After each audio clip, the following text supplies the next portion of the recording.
Here we go. Welcome to Double Dribble Bucks. This is Seth Peterson. I'm with my good friend, as always, Brett Sand. How you doing tonight, Brett? I'm feeling great, Seth. We finally got the win that we knew that this team was able to get.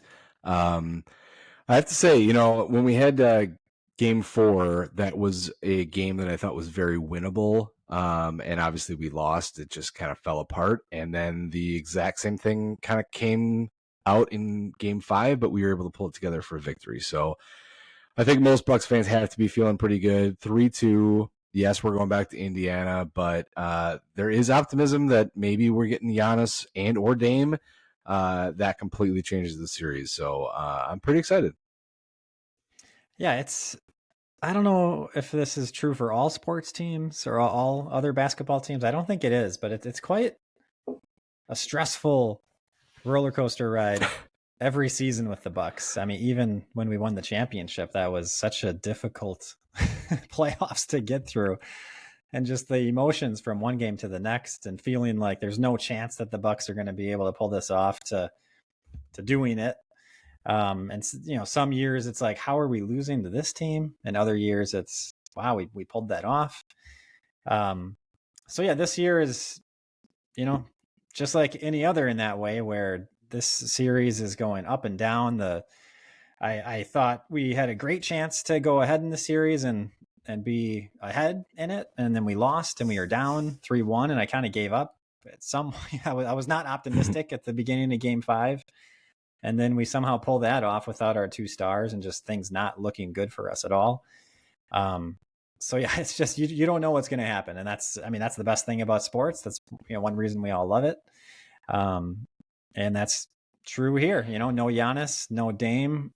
Pat Bev is hurting in that Game 4. It's just like everything's looking like it's against us, and then we come out and actually look bad in the first quarter, but Yeah. second through fourth quarter just completely dominate and win by 23 points.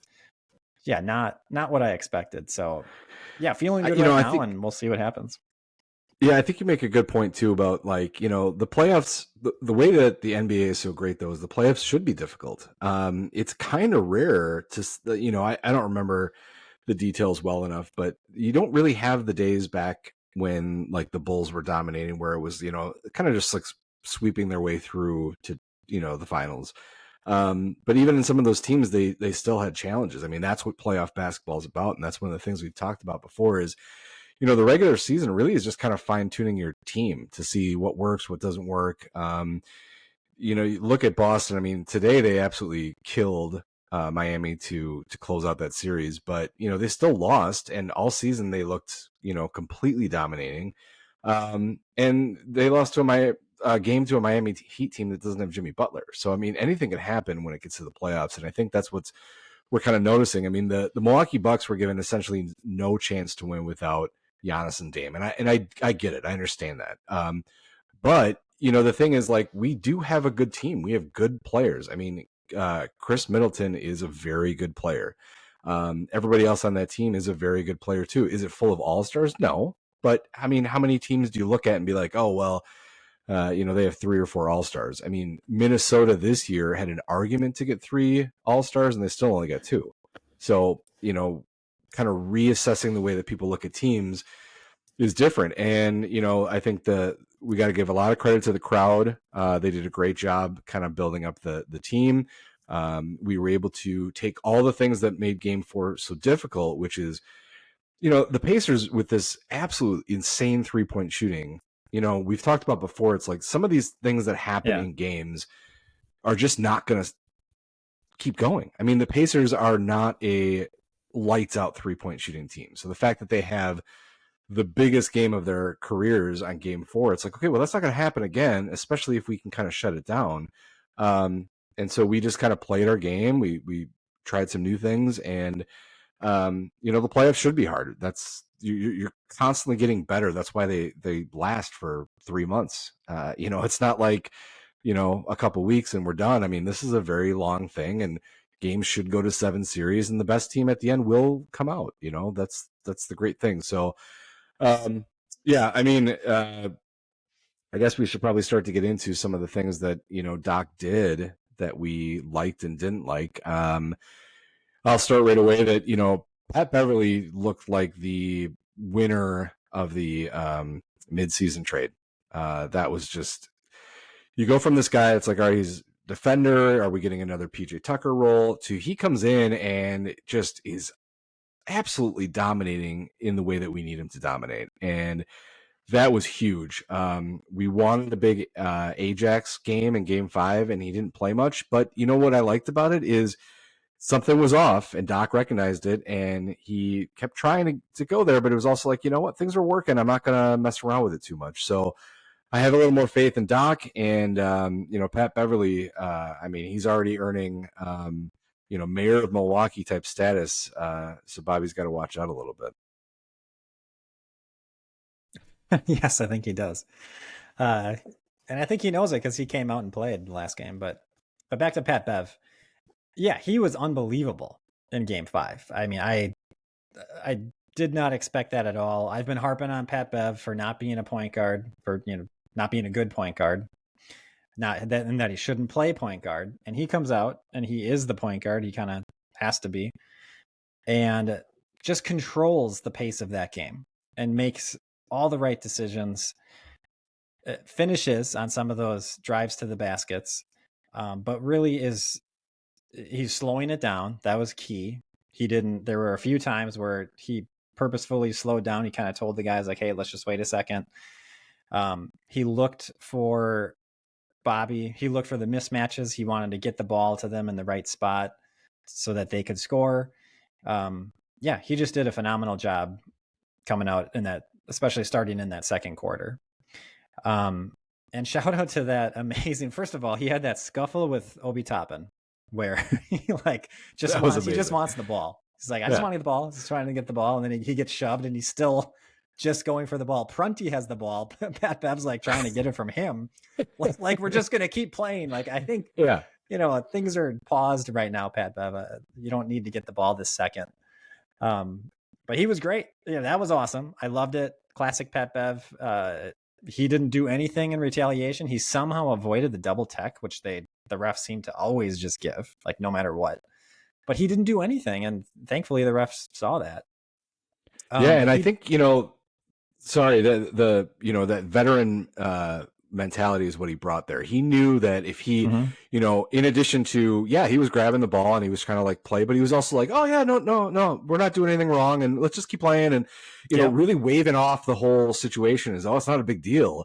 I think that potentially contributed to the fact that he didn't get the double technical, because it was like, no, we're just messing around, we're just playing a game, come on, which is, I really think a big part of it. It's, I appreciate it. I watched a lot of the Bally's feed, so I got Marcus Johnson, and it was one of those things where he's like, well, how long do you want the guys to sit there and show you up? It's one of those things. It's like, you can sit there and pout with the ball, but we're not going to let you do that. We're not going to let you do that on our home court. So we're going to get the ball back. We're going to keep playing the game. Like, that's just the way it is. It's the same thing that happened when I think it was Tatum twisted his ankle in a Boston game. Yeah. He was shooting a ball, a very deep 3 after the foul was called, and Bam came up and was like, no, like, I'm not letting you take this shot. Like, what, are you crazy? He ended up getting attacked, and there was a different story, but I mean, that's the way it is. It's like, what are we here? I'm not going to let you sit in here and showboat on the sideline here and get things fired up. Like, I'm taking the ball, I'm coming back. So really classic move by Pat Bev. I thought that was awesome. Yeah, one of my favorite parts was him like trying to wave the refs off. Like, we don't need to look at anything. Like, let's go. Let's go. Yeah. So anyway, that whole little scuffle happens. The next play, like the first play after that, is when he comes down, does that spin move, little, 5-foot light floater, or whatever you call that, and makes it, which Pat Bev usually doesn't. Great move. Awesome play. Then he does the too short little teapot. I'm not sure what that was. Yep. But that's when that happened, was right after that scuffle. So yeah, we just took the momentum and just rode it from there on.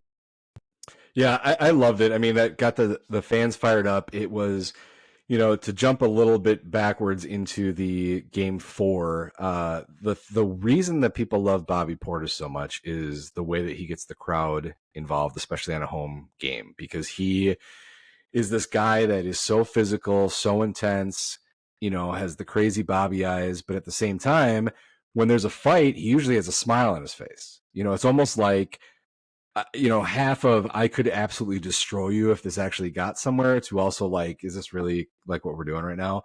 And he does a great job. And I think that was what Pat Bev was doing. And I think the two, like keeping Pat Bev around with Bobby is only going to, I think, contribute to really good things, because Bobby really lost game 4 for us. And I think he knows that. And I think that was, a lot of the blame goes to him, because he escalated a situation way more than it had to be. The hand slap can't happen in a playoff game. You have to have cooler heads. It was way too early. That was going to be a problem.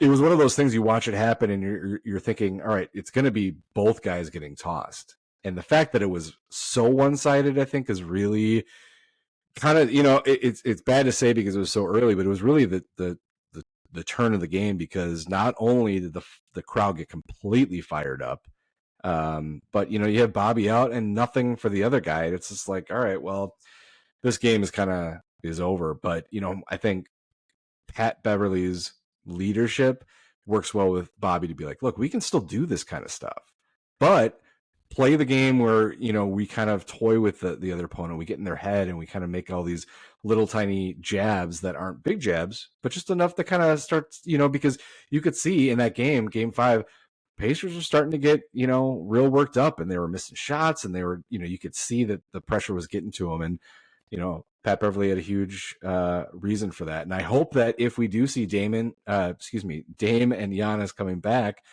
I want Pat Bev to still start. I think that he is fantastic. And then we bring Bobby off the bench. That might be the best recipe at this point. Yeah, and Pat Bev's playing a lot. I think the one game he didn't play as much, I guess he got hurt. I missed what happened there. I don't know if you heard, like, did the announcers mention it? And I just didn't hear it. I did see a report that he was, probable for the next game, meaning there was some sort of injury there. But what was the story there? Why did he only play like 20 minutes of that game or whatever? I might be confusing things, but I think it was one where he kind of twisted his ankle or knee going for a ball. And it was one of those ones where you could tell it was just like bothering him. And I think it was one of those situations too, where they're like, this game's not really going the way we thought it was going to be. Let's pull you out and try something else, see how you do it. But I mean, that's the thing, Pat Bev is a gamer. I mean, that's awesome. The guy, is dealing with the same injury that Middleton had with the wrist injury. Then this happens, and he's like, "Yeah, I'm still out there. Like, we'll deal with it later. We'll deal with it later." Going to the same thing with the tech, like, it's nothing. Let's just keep going. So good for him. I don't know enough about the injury, but I think it just probably seems like it's just soreness, and can you play with it? Which, from some of the reports I'm getting from Giannis and Dame, is kind of where they're both at. It's doesn't seem like either one of them is in a situation that they can do serious damage. From what I'm hearing, it's more of pain tolerance and making sure that you don't play against that pain to end up doing damage because you're walking different or you're doing something different. So I hope that's true.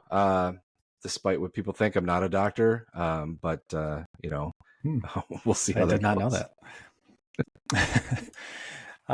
Okay, well, yeah, we can get into Bobby a little bit. With him missing that game, when it happened, I was like, maybe it's good. Maybe it's good that Bobby's out, because he was not playing that well, and we wanted Ajax to play, in his place some of the time and whatnot. So, I don't know how serious I was about that, but there was something there. There was some sincerity in me saying, like, maybe it's good that Bobby Portis is out.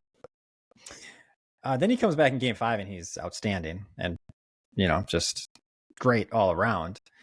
But I looked into the numbers and I was kind of surprised at what I saw. And this is kind of looking at both Brook and Bobby. And because my thoughts on Brook Lopez this series were it seems like he's too slow on defense in general, but it didn't seem like it was killing us. And he was hitting so many threes. He said about 50% of his threes. That kind of made up for it a little bit. So I was kind of like plus minus on him. Like, I didn't think he's been great, but I didn't think he's been killing us. I don't know. What was your reflection on Brook Lopez so far this series? Do you think he's maybe I should say this first. He's playing 34 minutes a game, 18 17 points a game, 4 rebounds, 2 assists, 1.5 blocks, and shooting almost 50% from 3. So I definitely buy into the online criticism that he looks slow. He definitely does. But the thing that's interesting about it is he is the perfect guy to match up against Philly and Embiid and Porzingis in Boston. And what's weird about that is in those games, like New York is a fast team and they don't have Julius Randle, and Embiid doesn't look totally slow out there. He's still performing at a high level. Definitely, you can tell he's the slowest guy out there. And Porzingis, similar type thing, but for some reason it just seems so obvious that Lopez is way slower in this series. And I think maybe that's one of the things that we've been talking about is the Pacers are just so young and athletic that it just doesn't vibe. Like long term in this, if we continue to progress in the playoffs, then yeah, Lopez is going to be great. But this first round, that's the big glaring hole that I'm seeing is if we, especially with having like a draft pick, we need another big because you can't have Bobby and Lopez being your only bigs. And yeah, you can have Giannis, but he's really not the traditional big. He's not posting people up the same way that Bobby and Brook are. But the thing is with Brook is I don't want him to ever be off the team in the sense that he has expanded his game as some of these older players like either struggle to do or really do. And he's hitting his threes. He's still, he's cutting to the basket more than we've been seeing in a while. But yeah, he just looks slower. But he's 35 years old with a bad back. What are you kind of expecting? I'm surprised. I'm not surprised that he hasn't had a monster game. But yeah, I am surprised that he just looks so painfully slow, I guess, compared to some of the other teams that are kind of in the same situation. Yeah. Well, here are some of the numbers, and hopefully we don't get too bogged down here, but I'll try to get through it here. So Brook Lopez on court is minus 8.5 for the series, and that's in 328 possessions. Off court, Bucks are plus 17.4. So just off the bat, that's interesting that Bucks are way better Brook off the court than on the court. This is just 5 games. So in one sense, that's a small sample size. But in another sense, we're winning or losing these games with who's playing. The thing about plus minus, it's just like, who are you playing with? And that could really, get changed. Who are you playing with and who are you playing against? So I understand it's just you're taking one individual on a team, and that's why it's difficult. But, that's one thing there. Also, looking closer at that, the on-court numbers, negative 8.5, that was giving up 127.4 on the defensive end. Off the court, the defensive number is 101.5. So, again, who are we playing against? What is Myles Turner on the court or off the court? All that kind of stuff. But much better defensive rating with Brook off the court, which kind of does make sense somewhat with what we're saying. He's slow, really slow on these rotations. Myles Turner's hitting all those 3-pointers. That's one thing. Okay, then let's look at Bobby, because when Brook's off the court, Bobby is playing center for the most part. Bobby, and then Bobby, of course, also plays with Brook, so there's a combination of things. But anyway, Bobby on court plus 13.1. Bobby off court minus 23.5. Wow. So it's kind of opposite of Brook, where Bobby on the court, we're doing great. Bobby off the court, we're not doing well at all. Okay, let's look at Brook and Bobby together. Brook and Bobby together plus 6.5.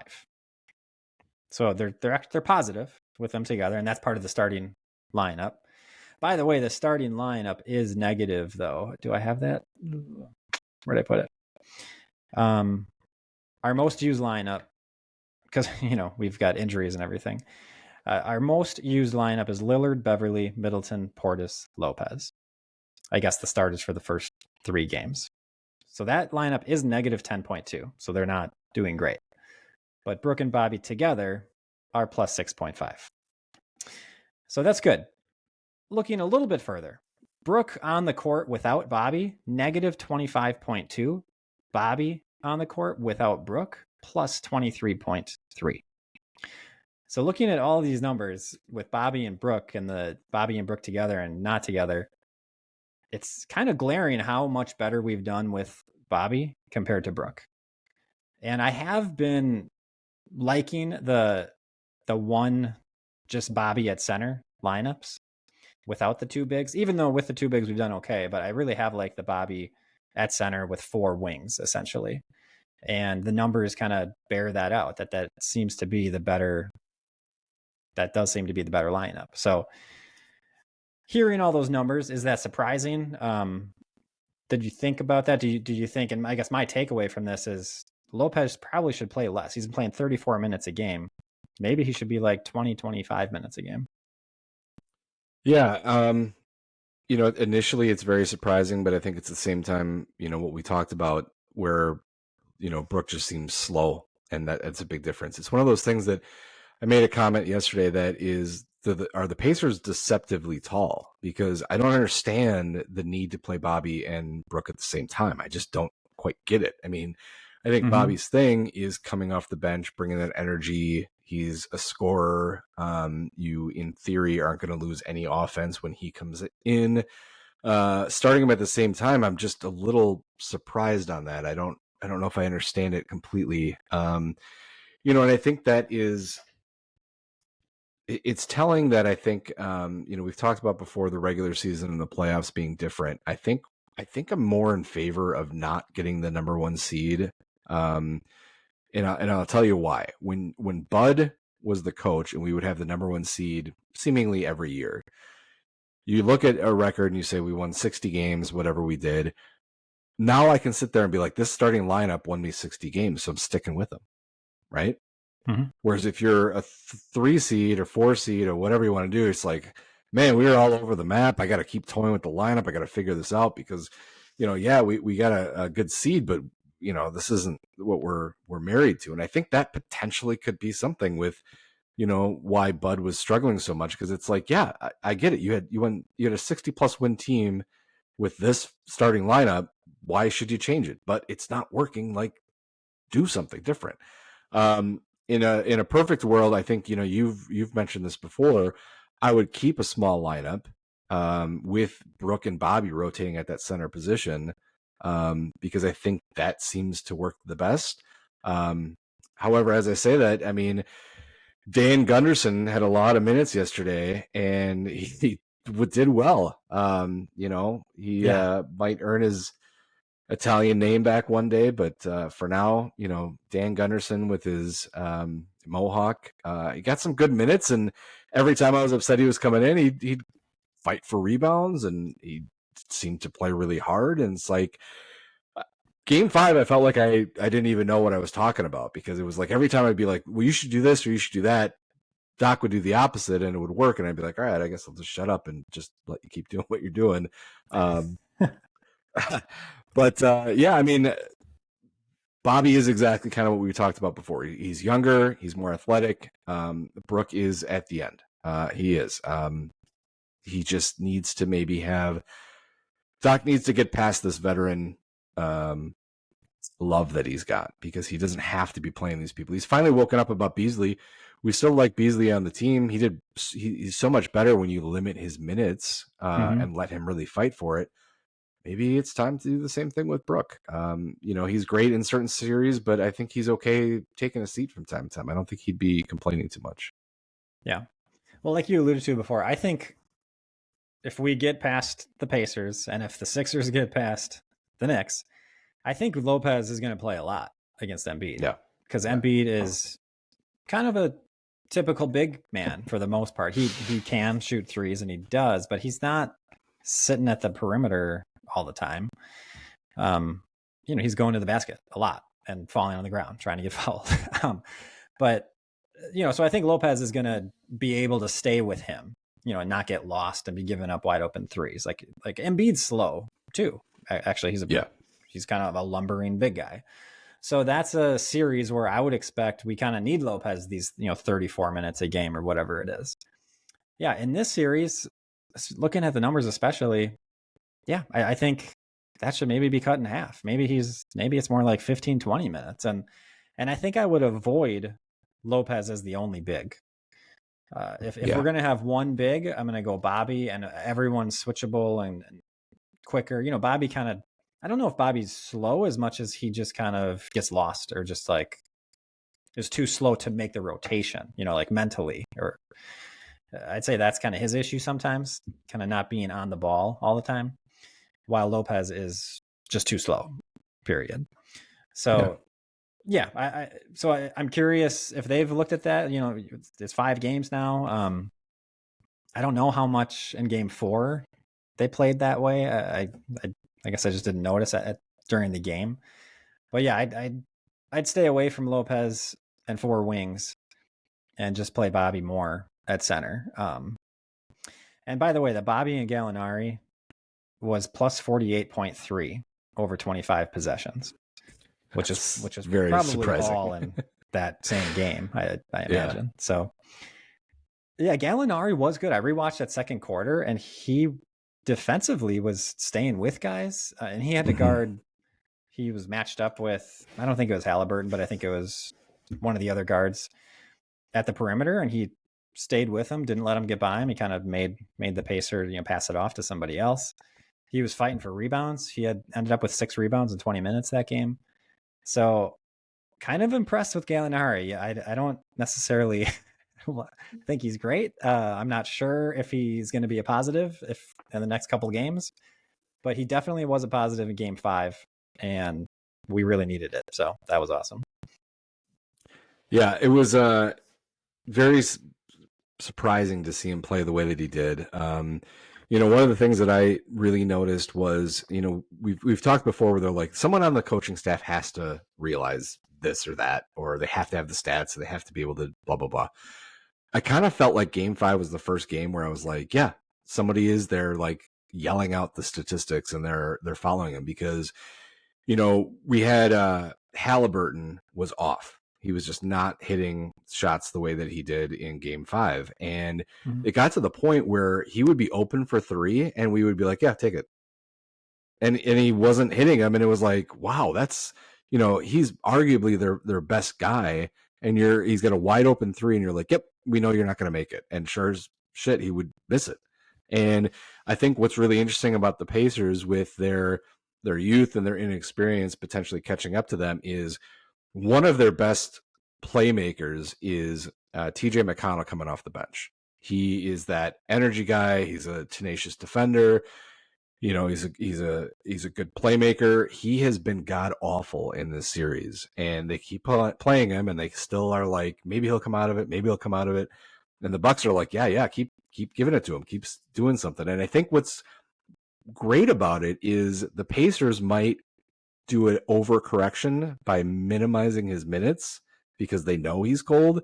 And I think that might derail them, because he is a guy that is a veteran guy that knows what he's doing, knows what he brings, and probably just needs to, get out there and self-correct. And if they're like, man, you are just really playing badly, they might limit his minutes, and that really puts more pressure on somebody else. And then all of a sudden there we go. And I think that might be a little window there. I hope so. But yeah, he was really bad. He was another guy that we were letting, go shoot a 3. We're fine with it. And he was terrible. I think he was 3 for 10, shooting the whole game. So I was like, all right, I can deal with that all day.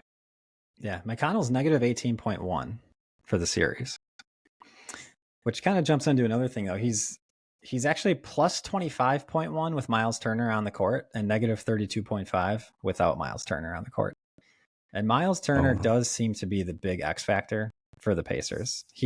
When he's off the court, they are a different team and not nearly as good. They're Indiana's starting lineup is actually plus 22.5, by the way. So their starting lineup's doing great, but that includes Myles Turner. Here it is. So he's plus 13.5 with Turner on the court, negative 33.3 with him off the court. And you're not seeing much of those backup centers. I think the first game we did see a decent amount of Jalen Smith and Isaiah Jackson. And then we really haven't seen him much at all. The announcer, I guess you were listening to the Baileys, but on TNT, they mentioned, I think Jackson came in and they mentioned like, wow, we haven't really seen much of Jackson. So yeah, they were just kind of trying different things in game 5, but games 2 through 4, I'm not sure those two guys played at all, actually. So they don't really have an option. Their backup center is Obi Toppin, who So he's kind of like a Bobby Portis, I guess, who, is pretty much a power forward but plays center sometimes. And that's kind of what they're doing. So they kind of gave up on their actual backup centers, and they're just going with Obi Toppin, who, and again, when it's just Obi Toppin at center, they're negative 26.1. So there's really no replacement for them at center. Obi Toppin at power forward is fine for their team. But if you take Myles Turner out, they're a different team. And I haven't totally noticed that with the eye test. Like, I'm not sure I would have picked that up on my own without looking into these numbers. I mean, I thought enough to look at Myles Turner. Like, he obviously has had some really good games here. But yeah, what's your takeaway just hearing some of those numbers and how important it seems Turner's been to their team? Yeah, I'm like you. It does come across surprising because Siakam is the eye test of the guy that seems to be killing us. That's the one where it's like, all right, if you told me Siakam was the person with those numbers, I'd be like, yeah, I get it. Like, that makes sense. But Turner, Charles Barkley kind of mentioned, or no, excuse me, I think Shaq was the one that mentioned that he was so important to the team. And I was kind of like, I guess he's playing okay. I don't really realize that. But yeah, when you see numbers like that, it's like, okay, I guess, I don't know, what am I missing? Am I just not paying attention because I'm not a Pacers fan? So when you see somebody shoot, it's like, all right, yellow jersey, I guess I'm not paying that much attention. But I mean, those are noticeable. And I'm hoping that the Bucks are aware of that too, to get to the point where it's like, all right, well, if there's that big of a difference, we need to get Turner in foul trouble early, and we need to wear him out, and we need to get a body on him and double team him and just, go at him as much as we can. And I think that Doc was kind of doing that a little bit with Ajax. Whatever was happening with Ajax the last game was causing a problem. I think he started out, I think he was a -8 pretty quickly. And then kind of came off, and he came back in, and I think it went up to a -10. And he got pulled and sat the rest of the time. And I appreciate that. It's like, hey, you don't have it today, whatever reason. But when you have a single player that is making that much of a difference, that's the guy you have to attack. And I guess that's what I'm hoping for now. I'm very surprised at those numbers. But now I think that's got to be the game plan. Yeah, for Siakam, just to let you know, he's plus 3.7, so he's pretty close to zero. A little bit of a positive. Turner's plus. Am I looking at this right? Yeah. Okay. Turner's plus 46.9. Tyrese Halliburton is plus 32.9. So those two guys are huge, and actually Nemhard's plus 32.2. So those are the main differences with plus minus. Now I think Siakam might be leading some of those second units, and maybe that's going to take his numbers down, and different reasons for that. But yeah, I agree. I would have thought Siakam was going to be a huge factor, and it's interesting how Siakam had huge games, game 1 and 2, and couldn't miss a shot. And then lately, so do you think that that's more? Is he just missing shots, or is he not getting the ball where he wants to? He's not getting to the spots. Are we forcing him to get rid of the ball? Are we like double teaming and triple teaming him more than we did those first 2 games? I mean, I definitely think we are. I think it's one of those things too that we talked about earlier, where he's not a guy that's going to average 36 points. I mean, that was ridiculous. That was the first 2 games. It was 36.5. And he's averaging 22. Like, that makes more sense. So it was a little bit of both. It's the beauty of the 7-game series in the NBA that I think a lot of people overlook is the best team tends to win. It's not luck. It's always going to be somebody that's going to come around. And, the longer you play, the more you can, make moves, and you can, I think we are doubling him. We are getting him into places where he shoots, where he's not, comfortable. Those aren't his spots. But at the same time, he's coming down to earth. Like, you're not scoring 36 points a game against us. And, there's the proof. It happened twice, and then he kind of started to fall down to about where we expect you to be.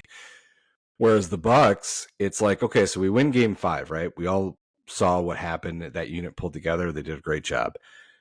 We are in a situation where we have 2 of the greatest players in the entire NBA potentially coming back.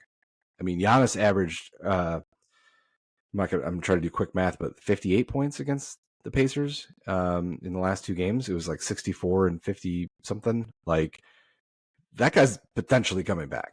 Like, you can we're kind of starting to solve what the Pacers are, and then we're gonna throw in like one of the best players of all time into the mix. So it's like optimism has to be high. It just has to be. I mean, if Giannis and Dame don't come back, then yeah, I mean, we still have the potential to win.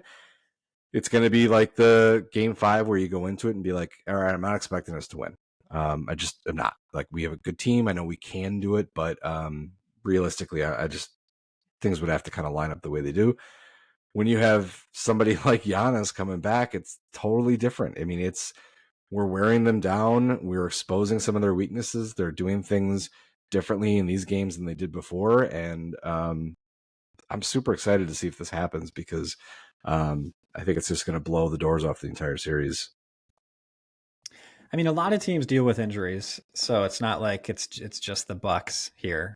But Middleton was hurt in 2022, and we all feel like we would have won the championship if Middleton was on the team. Giannis was hurt last year for 2.5 games, whatever it was.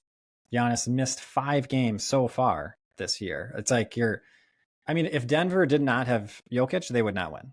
Like, he's so, right. And he's probably more important to Denver than Giannis is to Milwaukee, actually. So it's, I mean, like, we're not going to do anything without Giannis. We're not winning a championship if Giannis is hurt. I mean, like, that's simple. But if he's just hurt a few games, if he's just hurt, a couple games here or there, the rest of the team needs to pick it up and just get a win or two, to just get us by. And so they've barely done it to this point. I think we definitely missed an opportunity by losing game 3. And we did have a healthy Dame, through regulation with that in that third game. So I feel like we should have been up 2-1. We had Damian Lillard. We're just missing Giannis. That was kind of a fail. I think we missed an opportunity there, and it possibly cost us the series. Thankfully, the guys yesterday were able to pull that win out of nowhere. Like, we did not expect that, especially after seeing them play in game 4. So they've done barely enough to get us here. Maybe they have to do it again. Hopefully we get one or both of those guys back. But yeah, I guess I'm saying a couple things. One, our backups, our role players, plus an unbelievable Khris Middleton, have done just enough to get us to this point. They've done their job. They've done what we asked them to do, what we need them to do. And hopefully we get Giannis or Dame back and they can carry us through the series. And then hopefully they're healthy for a good long playoff run here. But yeah, I guess the other thing I was saying is how unlucky we've been. We've been unlucky. Denver's perfectly healthy. Boston, up until I guess a day or two ago, has been perfectly healthy. I mean, most of Boston playoffs runs, they've been completely healthy. I think Brown was hurt one of those years, but for the most part, they've had all their guys. So for the Bucks, 3 years in a row now, not to have very important players is just unlucky, and it's frustrating. You go through all season, you're waiting for the playoffs. Giannis was healthy all season, and then suddenly he's hurt. So it's frustrating. Yeah, I mean, injuries obviously are just brutal. That's a tough thing, and you nailed it. Like, we can win a game or two without Giannis or Dame, but we're not winning anything significant without them. That's just the way it is. And I think it's the same type of thing. It's like, all right, so Boston lost Porzingis for a little bit because he's got the same injury as Giannis. Porzingis is not Giannis. It's not even close to being the same thing. Boston is also a differently built team. I mean, Brad Stevens deserve to win Executive of the Year because they are kind of in a position that I think if any one of them goes out, they still have a good team to kind of build around it. The Bucks kind of have that, but not really the same level. And I think that's just kind of the big test that's coming up is, with these injuries, and there was an article about it, is with the way that the rules have changed and, almost forcing these guys to play more games? Is it creating this area where by the time you get to the playoffs, bodies are breaking down, stuff like that? I don't know if I 100% buy it, because we have way better technology, way better situations right now for our athletes than we did. And back in the day, it was very normal for guys to play. I mean, it was John Stockton, I think, is something where he didn't miss a game in like 16 years or something insane like that. Like, you know, and that was a different league where they were just beating on each other all the time. So, you know, it's I was very optimistic to hear that in before Game 5, when we found out that Giannis and Dame weren't playing, they had a team meeting, and apparently everybody said, "Look, we want you guys back there, but we don't want to risk long term. It's just not. It's not worth it." And to be fair, yeah, we have $97 million tied up in 2 guys next year. Yeah, like I'd rather chalk this one up to being like, you know, we have every reason to write this year off. We really do. I mean, everybody wants us to win. It's Dame's first year, first of multiple years that he's already signed. You know, Giannis signed up for multiple years. So for anybody that's listening, let's get out of the idea that we're trading or losing Dame or Giannis anytime soon. It's just not happening, right? Even if Giannis is like, I don't want to play here anymore, be like, well, guess what, bro? You're already like locked up for 5 years. Unless we want you to leave, like you're staying. So like that's just the way it is. The other so thing is, everybody, if we lose this series, if we lose Game 6, especially if they don't come back and we lose Game 6, is he really? I mean, are they really going to be thinking this team's not good enough? You know, it's like we're missing our 2 best players. I think I think they're probably, especially winning mentality guys, are probably thinking if we were there, we'd win. Yes, I need a new team. You know, 100%, because the guys that want to get off the team are going to be like, I can't do it by myself. Well, you weren't even out there, and you took it to Game 6 or 7. So it's like, of course, they're not going to be thinking that. You know, but you know, going back to, you know, writing off the year, 2 coaches in 1 year. You know, a superstar joining the team weeks before the season. I mean, there's every recipe for, yeah, let's just write off this year and move on and refocus for next year. But here we are going into Game 6 with lots of optimism. If these guys come back healthy and we can close out this series, we potentially are healthy to take on the next role. Like the championship window is still there. Like it's very possible. This season, I think, can go one of 2 ways. And I know it sounds stupid to say, but we either lose to the Pacers and be like, yep, that's okay because we had a lot of injuries, we had a lot of turmoil. Let's reload. We'll come back next year. We'll see what we need to do, or we win it all. And both of those things can happen. Obviously, not both of them can happen, but either one of those things can happen. And I think most people would be like, yeah, I can accept either one of those. Mm-hmm. So I guess here's something I was thinking of. If Damian Lillard comes back, do you think he's bringing the ball up more? Do you think they're gonna stick with what they were doing? And now that Pat Bev just had that awesome game, I guess it's like I guess maybe they will just stick with what they were doing. But that didn't seem to be working through Game 4 or Game 3, but they kept doing it. I don't know why. Yeah, I have to assume Dame was hurt early and they just didn't report it, because there were. I mean, we kind of talked about it, you know, off air, that Dame just kind of was just out there and we didn't understand what he was doing. It was like you weren't bringing up the ball, you weren't making a play, you were kind of just out on the court. And if that's the design, to take, you know, a little bit of pressure off some other scorers for half a quarter or something like that, that's one thing. But I mean, he was kind of just, I didn't understand what was happening. So maybe there was more to the injury at the time. But yeah, I don't know. I mean, this is going to be something that next year is going to be interesting because, you know, Dame is playing the position that he's always played. I'm bringing up the ball, I'm creating plays. I have to do the whole thing myself. But now he's on a different team. He doesn't have to do those things the same way. He could be a shooting guard. He really could. He doesn't have to necessarily bring up the ball, or else he could be like the way that the Bucks kind of do it, where he's just one of 3 or 4 guys that bring up the ball. I don't know. I think he feels more comfortable bringing it up, and if that's the way it is, then great. Yeah, just keep doing it. I'm fine with it. The way that Pat Beverly's been playing, I would encourage him to be like, look, you're just coming back. Like, let's kind of stick with some of the things that's been working. and put a less pressure on you, and you just get open for some good shots, and we'll kind of make it work. They did actually in I don't know if this started in game 2 or 3 or what, but they did have a plan with Pat Bev would bring the ball up, and they had like a set play where they would run. Whoever was going to get the ball would kind of run on the outside, and they would get a screen for him, and he would get a dribble handoff or however it was. I think maybe actually they passed it off to one guy, and then probably the center like Brook or Bobby, and then they did a dribble handoff to Middleton or Dame, whoever they like wanted to get the ball. So that they did seem to at least figure out how like we need the ball in, you know, Dame or Khris's hands, like that's what we want, but we don't want him to bring it up because Numhard's all over him or whatever the case might be. So how are we going to get it to him? Because the first game that they were doing that with Pat Bev bringing it up, like Dame wasn't even getting the ball.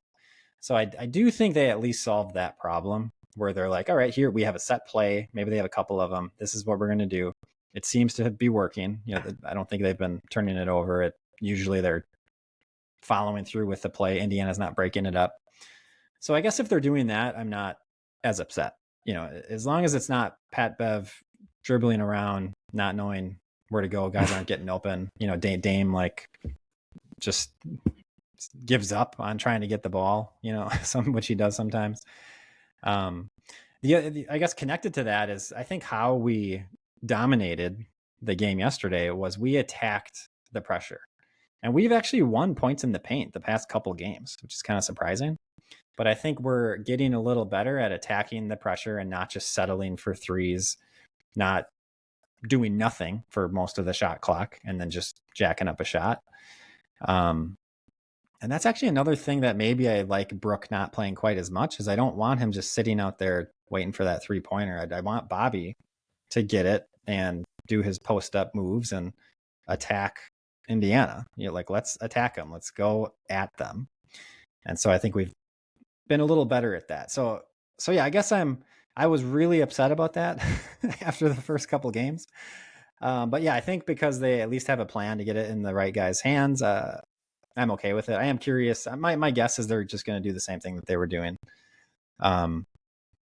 But that was one of the adjustments that we had talked about. And just kind of quick looking at that, attacking Indiana's pressure was one of the adjustments, which I think they are doing better. Stop playing Crowder. They did that. Crowder had 0 minutes in game 5. So Doc is totally on board with that, which is great. Although, you know, everyone, not even just us, you go on Twitter, everyone knows this, you know, like why does it take Doc 4 games to, I guess he only played 2 minutes in game 4, I think. Whatever. It takes him like 2 or 3 games to figure out that Crowder's not playable in this series. We all said this before the season. You and I were saying this in March, like a month before the playoffs, just saying, hey, if we match up with Indiana, Crowder's not going to be able to play. Like, what's the deal? Why can't they? It's just something like that was just so obvious. And if you want to give him a few minutes in game 1 just to see, okay. But then you do it again and you do it again, like, just get him out of there. So finally he did. Give minutes to Ajax and Livingston. But that was probably a reach. But Ajax is getting minutes. He's like in the rotation. Only got 5 minutes yesterday, but I don't think we can complain with anything Doc did yesterday. Right. He pushed all the right buttons. But Ajax seems to be in the rotation. So the other one, the last one, was don't start Bobby. And I think I'm disagreeing with myself now. I guess I'm more, maybe don't start Brook. I guess I'm okay with starting both of them. But I definitely think Bobby's a better matchup in this series than Brook. And yeah, if Giannis is not there, of course, I think you do start Bobby because he's been he was great in game 5 and he's getting rebounds. He's been good. Maybe if he's having an off game, you get a little bit more PC in there. But yeah, I think that's the one adjustment that maybe I got wrong. And Doc knew what was going on. And game 4, I think we did miss him. So yeah, I think Bob. I don't think I gave Bobby enough credit earlier in the series. Yeah, well, I think, you know, one of the things that's changed about the NBA in the last 20 years or so is, you know, the emphasis on the 3-point shot. And it's so much to the point that some guys will drive and they have a wide open layup and they use it to kick it out to a guy and shooting a 3, you know, whereas the 90s when we watched a lot of basketball, that was never going to happen. Like it was always go to the shot. I feel like the Bucks are kind of going that old school mentality a little bit, because there are times where you're driving and they take the shot, and it's almost like the Pacers are surprised they did it. It's like, oh, you took the layup. Like, why didn't you shoot the three? It's like, what? What do you mean? Like, and I think that's, you kind of nailed it. Is when Giannis is there, I think Bobby is a way better complement than Brook, because when Giannis is driving to the basket, where's Brook? He's usually standing out on 3-point line somewhere, right? Bobby is usually near the ball enough to get a rebound, or at least going to give you an effort. He's like for in that dunker spot a lot of times.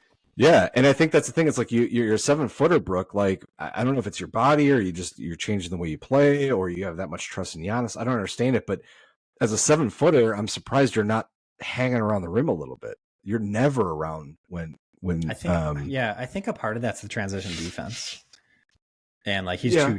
too he. I think part of it might even be like Doc and the plan for transition defense, because if Dame is the one back there, they just go right at him and they get a layup. But if Brook is the one back there, they're not going towards the rim. They're not going to challenge Brook. It's true. It's part of it, at But least. Brook is also, you're going to burn him out trying to run and stay down there. You'd be better off being like, let's put a guy like Beauchamp or Ajax, who aren't tall but long, to be like, your job is to get down there and see what happens, because they'll both challenge the shot. They'll both do something there. And it just dawned on me when I mentioned Beauchamp is it was one of those things where it's like, I'm surprised he's not getting more minutes. I'm surprised we're not trying some things. And you had said he has to learn to be a team player. And so is Beauchamp like another Jordan Nwora? Which is funny, because didn't Jordan Nwora go to Indiana? I think he's on their roster, yeah. And I was going to say, because he went there and all of a sudden he like started scoring like 35 points, 40 points, something like that. And I'm like, he did initially, yeah. Yeah, and then it's like, I didn't even know if he's still on the team. And here's a team that we're playing, and it's like, yeah, maybe you just weren't that great, and maybe you have a problem. I hope that's not the case with Beauchamp, because I feel like he's got a lot of promise, but he's only getting those garbage minutes. But he's got like a 7-foot wingspan. I would think he'd be able to find a role in there. I'm a little surprised he's not out there. Yeah, he definitely has potential. It seems like he should be better than he is. We all thought he was almost there. We all wanted him to get more playing time, earlier in the season, or he was getting more playing time with Griffin. But yeah, I mean, I think that is the problem. I think he's just playing for himself more than the team, and hasn't gotten the team defense down like he needs to. So I think a combination of those two things, just kind of calling his own number on offense like too often. I mean, he's not bad at it. He can do it, but you just need to know, time and place, and when you can do that and when you should not do that. And like Doc's talked about, just taking bad shots. So if you make it, I guess it's not a bad shot, but you're not going to make every shot. So if you're taking bad shots and you miss it, now Indiana's gone the other way, they get a layup. So it's if you're taking bad shots, it's a big deal. It's not just one missed shot. It's maybe one missed shot and it's a layup for the other team. And it's just the compounding. So yeah, so with Beauchamp, I think it's that, just not taking good shots on offense, not playing team defense like he needs to. And unfortunately, it's taken him a long time. And some of these guys just never do it. I'm not sure why or what the deal is, but that's my. Yeah, I mean, he's go ahead. He has the ability to score. I mean, he lit up the G League a couple times. Not that that's exactly the same. But when you're on the Milwaukee Bucks, I feel like you have to know your role. I mean, and I think that's the thing that maybe we like so much about Ajax, is he's like, all right, yes, this isn't my team.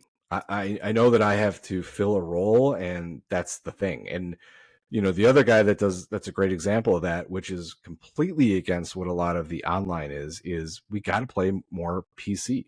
The guy is out there hustling, and he is the last guy to take a shot unless he's wide open. And the narrative that I see from everybody else is like, get this guy out of there. He's slow. He doesn't do any.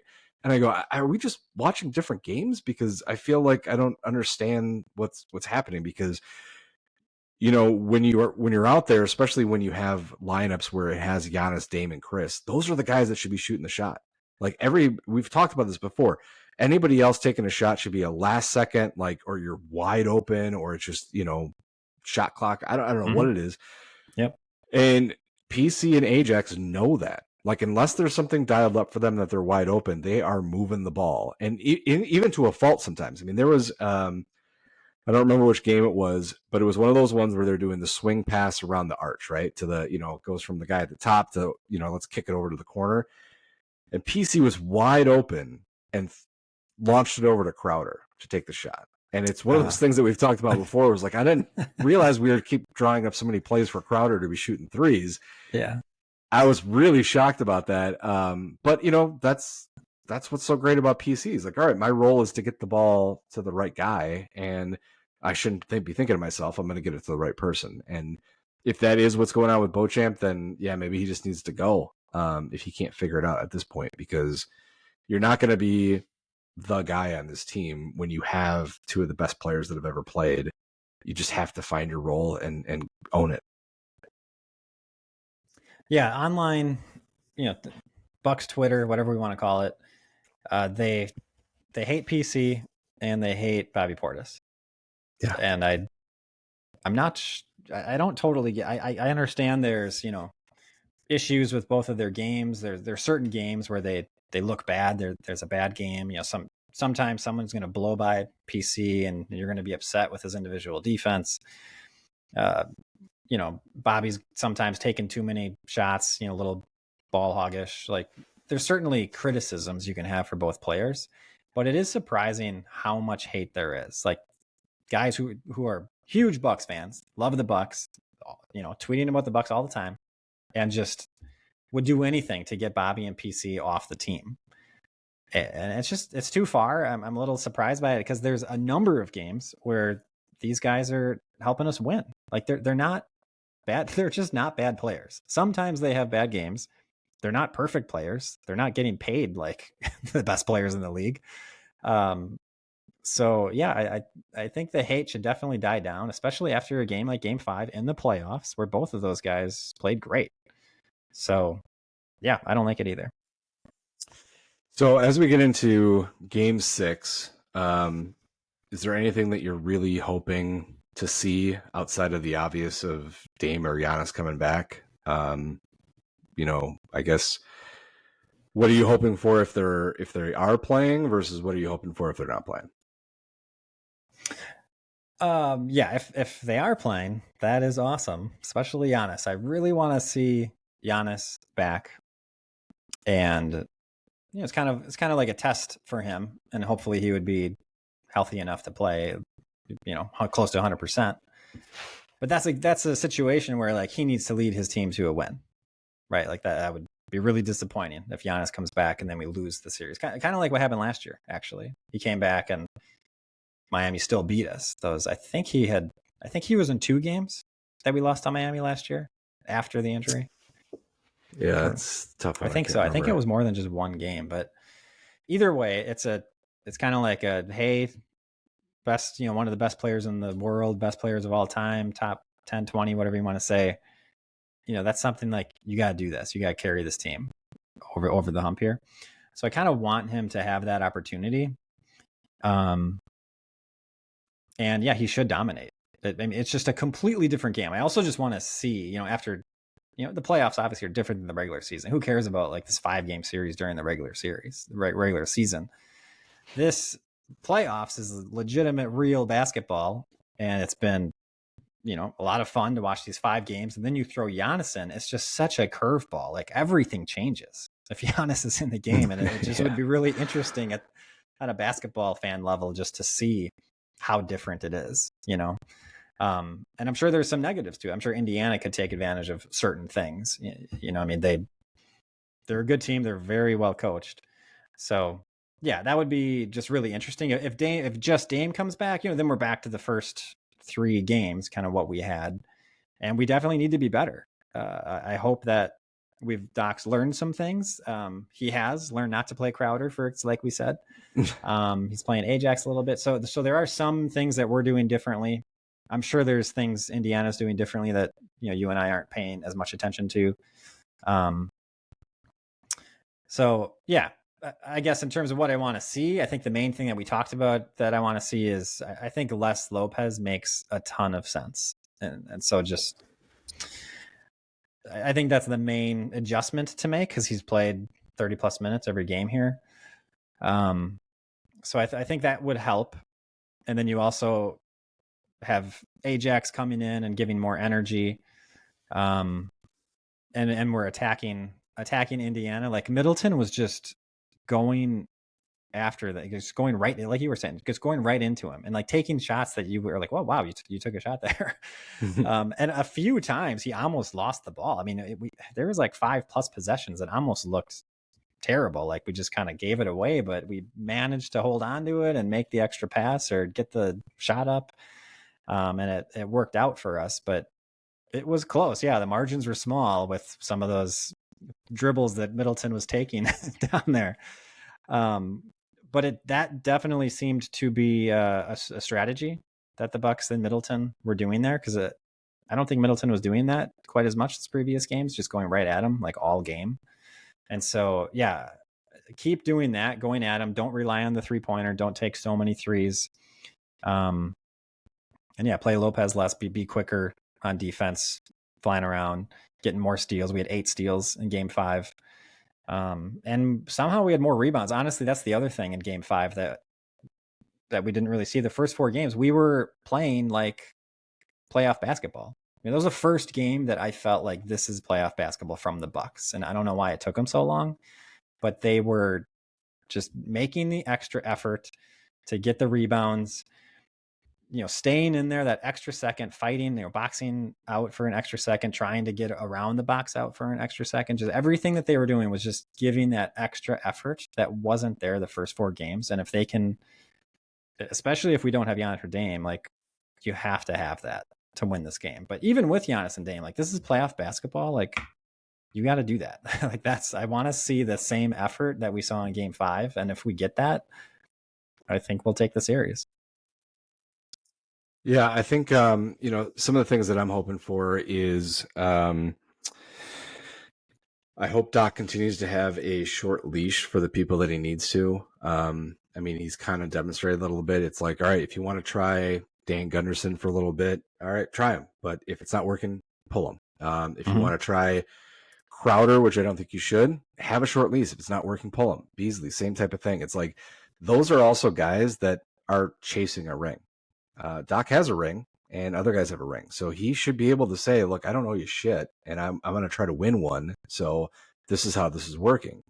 What I'm hoping that we avoid is number one, I think sometimes the Bucks get a little too rubbernecky, I guess, with Giannis, where they just stand back and watch him.